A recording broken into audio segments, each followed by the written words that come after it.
Halo teman-teman, kembali lagi dengan channel Bahas Saham. Pada kesempatan kali ini saya akan mencoba membahas salah satu emiten, yaitu emiten perbankan, yaitu emiten BBTN. Yang mana pada saat saya membuat video ini, emiten ini sudah mengeluarkan laporan kuartal keempat atau tahunan di tahun 2023, dan menurut saya ini merupakan saham yang cukup menarik untuk dibahas karena nanti saya akan mencoba membahas dari sisi fundamental, teknikal, dan juga beberapa news atau sentimen dari eksternal. Dan saya rasa ini cukup menarik. Nah, seperti apa? Kita langsung saja, teman-teman investor. Untuk yang pertama, saham BBTN ini secara gambaran umum, kalau kita lihat dari pergerakan harga sahamnya, saat dia IPO dari tahun-tahun yang lama sampai dengan tahun sekarang di 2024, di tanggal 21 Februari, sebenarnya emiten ini masih terkonsolidasi ya teman-teman, harganya tidak kemana-mana teman-teman. Dia di kisaran 1000, range 1500, belum pernah mencapai angka 2000 secara normal ya teman-teman. Walaupun memang di tahun 2018 kalau kita lihat di gambar ini, dia pernah menyentuh angka hampir 3000-an. Memang dia menyentuh angka 2000 dari tahun 2017, tapi ternyata turun kembali teman-teman pada saat pandemi melanda di tahun 2020 menuju ke angka 700-an kalau saya tidak salah. Dan ternyata harganya masih di range harga 1000, dan saya rasa tidak pernah menuju harga 2000 setelah pandemi ya teman-teman. Memang mungkin di tahun 2021 itu kalau kita lihat secara sekilas dia hampir menyentuh 2000, tetapi langsung turun kembali ke harga konsolidasinya di angka 1000 ataupun 1500. Padahal ternyata dari sisi performance, kalau saya melihat emiten ini sudah mencatatkan performa yang bagus teman-teman. Nah, itu yang akan saya bahas di video kali ini. Yang pertama dari analisis fundamental, seperti biasa saya akan mencoba membahas dari laporan keuangannya, baik dari sisi valuasi maupun historis. Nah, yang pertama dari historis laba bersih BTN ini. Dari tahun 2018 saya mengambil angka di 5 tahun atau 6 tahun terakhir. Nah, di tahun 2023 ini dia sudah mencatatkan laba bersih sebesar 3,5 triliun teman-teman. Nah, angka ini sudah mengalami peningkatan yang cukup signifikan dari tahun sebelumnya di tahun 2022 yang mencapai 3,045 triliun. Nah, kalau kita lihat dari 5 tahun terakhir, 2022 dari 2018, ini sudah melampaui laba dari tahun sebelumnya ya teman-teman, dari tahun 2022, bahkan dari tahun 2018 sebelum pandemi sekalipun. Nah, di tahun 2019 dia terlihat mencatatkan laba yang cukup kecil, kalau saya tidak salah ini karena adanya perubahan dari peraturan akuntansi yang berdampak besar terhadap pencatatan labanya pada saat itu.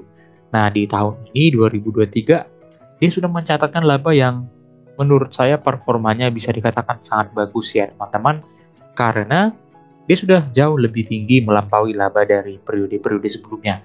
Nah, dari sini sebenarnya sudah terlihat kalau sudah ada pencatatan laba yang cukup tinggi, harusnya performa dari sisi harga sahamnya juga harusnya meningkat teman-teman. Jangan lagi seharusnya berada di kisaran harga di tahun 2018, tahun 2019, atau bahkan di tahun 2020. Yang pada saat itu mungkin dia mencapai angka 2000 ya teman-teman di tahun 2018 tadi. Nah, seharusnya dengan berkaca kepada laba bersih ini, patokannya tetap di laba bersih, harusnya laba bersih dengan 3,5 triliun ini, ya harga sahamnya jangan berada lagi di harga 1000, harusnya dia bermain di angka 2000-an ya teman-teman. Setidaknya sama dengan harga saham pada saat dia di tahun 2018. Nah, kira-kira seperti itu. Nah, ini hal yang menurut saya menarik. Dari sisi laba bersih saja dia sebenarnya sudah menggambarkan harga yang seharusnya dihargai di angka 2000 atau bahkan lebih teman-teman, karena dari sisi laba bersih saja sudah melampaui laba bersih tahun 2018. Nah, seperti itu kira-kira. Nah, kemudian kita lanjut. Saya akan mencoba melihat dari laba ruginya, pos-pos apa saja yang menyumbangkan laba 3,5 triliun tadi. Nah, yang pertama di sini dari sisi pendapatan bunga dan bagi hasil terlihat jelas bahwasanya meningkat ya teman-teman investor di tahun 2022 tahunan dibandingkan dengan tahun 2023 tahunan secara full. Dia terlihat ada meningkat kurang lebih 3 triliunan teman-teman, dari 25 triliun menjadi 28 triliun. Terlihat di sini pendapatan bunga dan bagi hasilnya itu meningkat cukup signifikan teman-teman. Nah, kemudian dari pendapatan operasional lain juga terlihat meningkat, adanya peningkatan dari seperti pungutan administrasi dan juga pendapatan dari penerimaan kredit yang dihapus bukukan. Mungkin ini sudah di CKPN kan, tapi karena kita lihat di sini adanya peningkatan, mungkin yang dihapus bukukan bisa diterima kembali. Mungkin itu adalah pendapatan yang berada di pos ini. Nah, kemudian dari sisi keuntungan dari penjualan obligasi juga di sini ada terlihat tercatat sebesar 541 miliar ya teman-teman. Mungkin ini dari obligasi pemerintah yang sudah jatuh tempo, ataupun mungkin emiten BBTN ini menjual beberapa kepemilikan obligasi dari pemerintah. Dan terlihat di sini dari 2,27 triliun di tahun 2022 meningkat menjadi 3,8 triliun. Berarti ada peningkatan kurang lebih 1,6 triliun teman-teman. Cukup menarik. Kemudian dari beban-beban operasionalnya, di sini seperti beban umum dan administrasi dia terlihat meningkat ya teman-teman, walaupun memang tidak terlalu signifikan. Dan kemudian dari gaji karyawan, saya tidak tahu mungkin di sini menurun ya. Apakah emiten ini menurunkan kesejahteraan atau seperti apa? Saya juga kurang paham. Mungkin tapi terlihat di sini terlihat efisien ya teman-teman dari beberapa beban-bebannya. Seperti misalnya kerugian dari penjualan obligasi di tahun ini tidak ada. Di tahun 2022 dia sebesar 266 miliar, dan kerugian dari penjualan efek juga nihil ya teman-teman. Dan secara total untuk beban operasional ini dari 9,4 triliun bisa diefisienkan menjadi 9 triliun tahun ini. Nah, di sini terlihat sehingga laba operasionalnya itu dari 3,8 triliun menjadi 4,5 triliun teman-teman. Dan kalau kita lihat tadi secara laba yang diatribusikan kepada pemilik induk mencapai 3,5 triliun. Nah, ini merupakan hal-hal yang terlihat dari laporan laba ruginya. Kemudian kita lanjut dari historis ekuitas. Dari tahun 2018, terlihat ekuitasnya memang dari tahun 2018 itu tidak terlalu banyak peningkatan ya teman-teman. Bahkan di tahun 2020 dia menurun ke 19 triliun. Tetapi dari tahun 2021, kemudian sampai tahun 2023 tahun berjalan, dia sudah mencapai 30 triliun teman-teman untuk ekuitasnya. Memang ini tidak bisa dibandingkan dengan bank-bank seperti Bank Mandiri, BRI, ataupun BCA yang ekuitasnya saja sudah cukup tinggi. Tetapi dari sini kita melihat bahwasanya terdapat kenaikan rata-rata ekuitas dari Bank BTN ini sebesar 2,99 atau 3% setiap tahunnya. Rata-ratanya teman-teman, kalau kita rata-ratakan dari 5 tahun terakhir. Ini juga merupakan cukup menarik menurut saya karena walaupun memang terlihat adanya penurunan di tahun 2020, tapi sudah berangsur pulih kembali sehingga terlihat di sini untuk ekuitasnya sudah semakin meningkat dan cukup bagus. Nah, kemudian dari liabilitas, karena emiten ini merupakan emiten perbankan, tentunya liabilitasnya juga sudah termasuk dana dari masyarakat, yang artinya jumlah tabungan, yang berarti semakin tinggi liabilitasnya, artinya semakin banyak masyarakat yang menyimpan dana ataupun menabung ke emiten ini, baik dalam bentuk deposito dan simpanan lainnya. Dari sini kita melihat dari tahun 2018 terjadi peningkatan secara signifikan ya, hingga sekarang mencapai di angka 381 triliun. Artinya emiten ini cukup diminati masyarakat dan tentunya memang ini akan membantu meningkatkan performa dari emiten ini ke depannya. Nah, kemudian dari sisi penambahan atau pengurangan kas BTN, dari tahun 2018 kita melihat adanya pengurangan atau kas minus ya dari tahun 2019 yang mencapai 13 triliun ya teman-teman. Nah, tapi dari tahun 2020 terjadi peningkatan dan di tahun 2022 memang meningkat tidak terlalu signifikan, hanya 296 miliar. Tetapi di tahun ini 2023 dia sudah meningkat cukup signifikan melampaui periode-periode atau tahun-tahun sebelumnya. Tahun ini mencapai 11,51 triliun teman-teman. Ini hal yang cukup bagus menurut saya. Nah, kemudian untuk posisi kas akhir tahunnya, dari tahun 2018 juga terlihat di sini adanya penurunan di tahun 2019 dan tidak terlalu signifikan ke tahun 2020, tetapi memang di tahun ini sudah terlihat signifikan cukup signifikan mencapai 53 triliun untuk posisi kas akhir tahunnya. Nah, kalau dari sini saya yakin nanti di tahun buku 2023 untuk pembagian dividennya di tahun 2024 ini saya yakin akan cukup besar teman-teman. Mari kita lihat bersama-sama nanti berapa pembagian dividen kepada investor. Nah, kita masuk ke rata-rata harga saham yang pernah diraih emiten ini.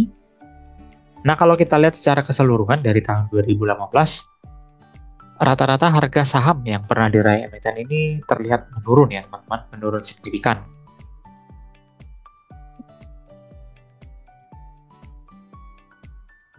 Nah, ini yang saya katakan teman-teman, seperti ini, walaupun memang terlihat menurun, tetapi tadi dari sisi performa kita sudah melihat bahwasanya emiten ini sebenarnya tidak layak lagi dihargai di harga 2000-an ya. Tapi untuk dari harga rata-rata sahamnya ini terlihat berbanding terbalik dengan performanya. Nah, inilah mengapa saya katakan saat ini memang untuk harga sahamnya belum dihargai atau diberikan valuasi yang cukup bagus dari harga pasar ya. Nah, disinilah sebenarnya kesempatan kita investor. Kalau kita lihat secara rata-rata, dia bahkan tidak mencapai angka 2000 lagi sejak pandemi COVID di tahun 2020. Tapi kalau kita lihat dari sisi kinerja ataupun labanya, dia sudah melebihi laba tahun 2018. Padahal di tahun 2018 ini dia rata-rata dihargai di angka 2.900 teman-teman. Nah, inilah peluang yang cukup bagus untuk investor menurut saya. Saat sekarang lah kita harus membeli emiten ini. Karena kinerja yang bagus pasti akan berbanding lurus dengan valuasi atau harga sahamnya. Nah, disinilah kita akan menunggu sampai dengan emiten ini dihargai secara real. Dan menurut saya, apabila dia sudah mencatatkan laba tadi sampai 3,5 triliun, yang bahkan melebihi laba di tahun 2018, dan ternyata di tahun 2018 dia hanya dihargai rata-rata di 2.950, saya yakin nanti di tahun 2023 ataupun di tahun 2024, tahun berjalan ini, emiten ini akan dikerek naik. Setidaknya melebihi atau menyamai rata-rata saham di tahun 2018, yaitu di angka 2000-an teman-teman. Nah, itulah kenapa saya katakan ini saham harus dimasukkan ke dalam watchlist teman-teman investor. Nah, kemudian untuk lebih mendukung analisis tadi, di sini saya juga melampirkan historis ROE dan EPS-nya. Untuk rata-rata ROE 5 tahun terakhir itu berada di angka 8,71. Dan kalau kita lihat, di tahun 2023 ini dia mencatatkan ROE di angka 11,49. Nah, angka ini sebenarnya sudah menyamai ROE di tahun 2018. Yang tadi kita lihat harga sahamnya masih cukup maksimal ya. Nah, dari sisi ROE ini sebenarnya kalau kita lihat dia sudah balik kembali ke harga di tahun 2018. Nah, sekarang tinggal harga sahamnya saja yang belum menuju ke grafik harga di tahun 2018. Nah, kemudian dari EPS juga, untuk EPS tahunan 2023 itu dia mencapai angka 249. Angka ini juga sudah hampir menyamai angka di tahun 2018. Nah, sekarang tinggal harga sahamnya saja, sama seperti tadi, yang belum menuju angka atau titik atau poin di tahun 2018. Nah, inilah mengapa saya katakan dari ROE dan EPS-nya saja dia sudah menyamai posisi di tahun 2018. Nah, sekarang tinggal menunggu harga saham saja menuju ke sana, teman-teman. Nah, teman-teman boleh melihat ini sebagai salah satu pedoman untuk mengambil keputusan dalam pembelian emiten BBTN ini. Nah, kemudian secara prediksi harga sesuai fundamental, setelah tadi kita melihat dari fundamentalnya cukup menarik ya, dari sisi labanya, dari ekuitasnya, dan juga kasnya. Harga saham BBTN pada saat ini itu mencapai 1.475, dan saya rasa dia sudah mulai meningkat signifikan ya teman-teman di 2 hari terakhir dengan volume yang cukup tinggi. Dengan harga 1.475, PBV yang tercatat sebesar 0,7 dan PER itu di angka 5,9 dengan MOS 36,8%. Artinya apa? Untuk harga sekarang saja di angka 1.475, dia belum dihargai di PBV 1 dan belum dihargai juga di PER 10. Dan itulah kenapa saya katakan emiten ini masih berada di harga wajarnya teman-teman. Masih under value seperti itu. Dan Kalau kita lihat di sini, nilai PBB1 BBTN itu di angka 2171 dan nilai per 10 di angka 2494. Dan seperti biasa saya kombinasikan, kombinasi rata-rata PBB dan VR secara fundamental itu berada di angka 2300-an teman-teman. Jadi saya rasa harga saham emiten ini dihargai di angka 2300 itu masih sangat-sangat wajar. Karena fundamentalnya tadi itu cukup menarik ya teman-teman. Nah, potensial gain yang diperoleh kalau dia mencapai angka 2300, dia mencapai 58%. Artinya half bagger ya. Itu cukup menarik untuk investasi jangka menengah ke long term ya, dengan harga 50. Dengan harga ataupun maksud saya potensi gain 58%. Asumsi kita investasi sebesar 100 juta, kita akan memperoleh imbal hasil sebesar 50 juta. Sehingga total ekuitas kita akan mencapai 150 teman-teman kalau kita sudah menginvestasikan di harga sekarang. Nah, kira-kira seperti itu poin menariknya teman-teman. Kemudian dari sisi historis juga saya perlu menganalisis ya. Artinya analisis ini melihat histori rata-rata PBV dan PER yang pernah diraih. Nah, kalau kita lihat secara historis, yang pertama dari PBV-nya 5 tahun terakhir itu selalu tercatat di angka 0,95 dan rata-rata PER 5 tahun terakhir di angka 8,79. Nah, seperti biasa saya combine untuk harga saham dengan PBV 0,95 yaitu dihargai di angka 2067 dan PER di angka 8,79 itu dihargai di angka 2193. Saya kombinasikan seperti biasa, harusnya emiten ini dihargai di angka 2130 teman-teman. Nah, potensi gain secara analisis historis itu berada di angka 44% apabila kita sudah memiliki emiten ini di harga 1.475 sekarang teman-teman. Nah, inilah begitu menjanjikannya investasi di emiten ini sekarang teman-teman, karena sudah memang terbukti dari pencapaiannya secara tahunan juga kita melihat tadi cukup menarik ya teman-teman. Nah, kemudian kita masuk secara analisis teknikal. Seperti biasa saya akan melihat chartnya dari candlestick maupun titik support dan resisten dari emiten ini sebagai tools untuk membantu kita di titik mana kita bisa membeli ataupun melakukan penjualan emiten ini. Baik teman-teman, ini saya membuka chartnya dari investing. Nah, kalau kita lihat di sini dari graf weekly ya teman-teman, mingguan, memang secara 2 minggu terakhir dia sudah mengalami peningkatan signifikan ya teman-teman. Di sini dari harganya yang mencapai angka 1.200-an, dia sudah menuju angka 1.475 pada saat saya membuat video ini. Dan tadi saya rasa untuk menuju harga ke 2.000 saja, saya yakin ini akan bisa. Dengan catatan tadi dia sudah menunjukkan performa yang baik teman-teman, dan itu sudah terbukti di tahun 2023. Apalagi nanti di tahun 2024 akan ada pembagian dividen tahun buku 2023. Jadi saya rasa secara short term, emiten ini akan kemungkinan besar melaju ke harga 1.800-an. Di sini saya membuat grafik secara horizontal, garis secara horizontal maksud saya, di titik resisten pertamanya saya rasa di angka 1.800 ya. Nah, saya yakin emiten ini mungkin akan langsung menuju ke sana, tapi bisa saja dia akan memantul kembali di titik resisten yang short term menurut saya di sini. Di angka 1.500-an ya teman-teman.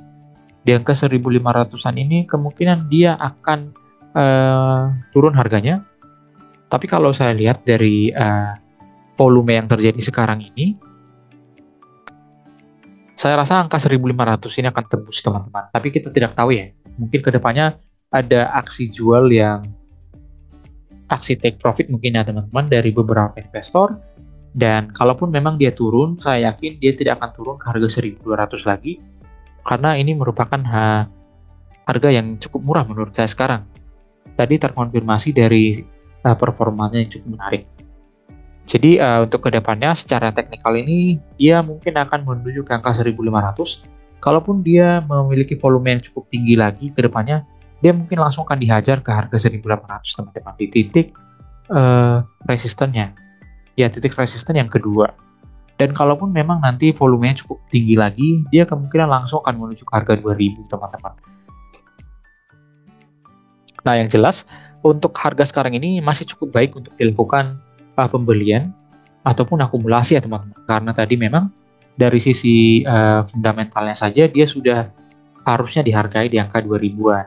Jadi saya yakin ini sebenarnya akan menuju ke sana. Karena tadi di tahun 2018 saja, ini tahun 2019 dia menuju angka 2.800, dan saya yakin dengan harga saham, maksud saya fundamental yang sudah melampaui harga di tahun 2019 ataupun di tahun 2018 ya.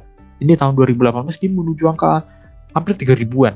Padahal kalau kita lihat secara signifikan tadi dari kinerja saja, kinerja di tahun ini 2023 sudah lebih tinggi dari kinerja di tahun 2018 ini. Dan saya yakin memang ini sudah tidak layak teman-teman dihargai di harga di bawah 2000 ya teman-teman untuk emiten ini. Karena dari sisi ekuitas juga dan secara laba juga dia sudah cukup tinggi teman-teman. Jadi saya yakin sih sebenarnya cepat atau lambat emiten ini akan menuju ke harga 2000 sebagai start awalnya teman-teman. Dan secara teknikal dia sudah cukup menarik, ini menunjukkan volume yang cukup tinggi ya. Secara kalau saya lihat ini secara monthly di bulan Februari ini dia volumenya cukup bagus. Dan saya yakin ini akan menuju angka 2000 cepat maupun lambat teman-teman investor. Baik teman-teman, kita lanjut ke analisis sentimen eksternal seperti biasa dari news, media maupun faktor-faktor eksternal lain. Nah, mungkin ini tidak terlalu banyak teman-teman. Yang pertama, kita perlu tahu informasi dari emiten ini.